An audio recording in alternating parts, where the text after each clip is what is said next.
Hello friends, இன்றைக்கி நம்ம என்ன பார்க்க போகிறோம்னா காலிஃப்ளவர் மல்லி தான் எப்படி செய்கிறதுன்னு பார்க்க போகிறோம். எப்பவும் ஒரே மாதிரி செஞ்சு சாப்பிடாம இந்த மாதிரி செஞ்சு சாப்பிட்லாம். சூப்பராக இருந்துச்சு டேஸ்ட்டு. நீங்களும் இதை உங்கள் வீட்டில் ட்ரை பண்ணி பாருங்கள்.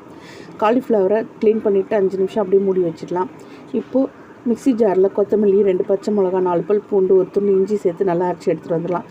இப்போது ஒரு பவுலில் மைதா மாவு, அரிசி மாவு, கார்ன்ஃப்ளவர் மாவு, உப்பு எல்லாம் சேர்த்து காலிஃப்ளவரை போட்டு நல்லா பெரட்டி எடுத்துகிட்டு இப்போ அரைச்ச கொத்தமல்லியை சேர்த்து நல்லா மிக்ஸ் பண்ணி அரை மணி நேரம் அப்படியே ஊற வச்சிடலாம். இப்போது அதில் லெமன் சேர்க்க மறந்துட்டேன், அதையும் சேர்த்து நல்லா மிக்ஸ் பண்ணிவிட்டு இப்போ எண்ணெய் காஞ்ச உடனே போட்டு மீடியம் ஃப்ளேமில் வச்சு போட்டு நல்லா மொறுன்னு ஆகிற வரைக்கும் பொரித்து எடுத்தோம்னா சூப்பரான காலிஃப்ளவர் மல்லி ரெடி ஆகிடுச்சு. நீங்களும் இதை உங்கள் வீட்டில் ட்ரை பண்ணி பாருங்கள். பிடிச்சிருந்தால் லைக் பண்ணுங்கள், ஷேர் பண்ணுங்கள். எங்கள் சேனலுக்கு சப்ஸ்கிரைப் பண்ணிக்கோங்க. எப்படி இருந்ததுன்னு கமெண்ட்டில் சொல்லுங்கள். இது தட்டில் வைக்கிறதுக்கு கூட கிடைக்கல. இது பாருங்கள், சூப்பராக இருந்துச்சு டேஸ்ட்டு. இப்போயும் வந்து எடுத்துகிட்டு போகிறாங்க பாருங்கள். நீங்களும் உங்கள் வீட்டில் ட்ரை பண்ணி பாருங்கள்.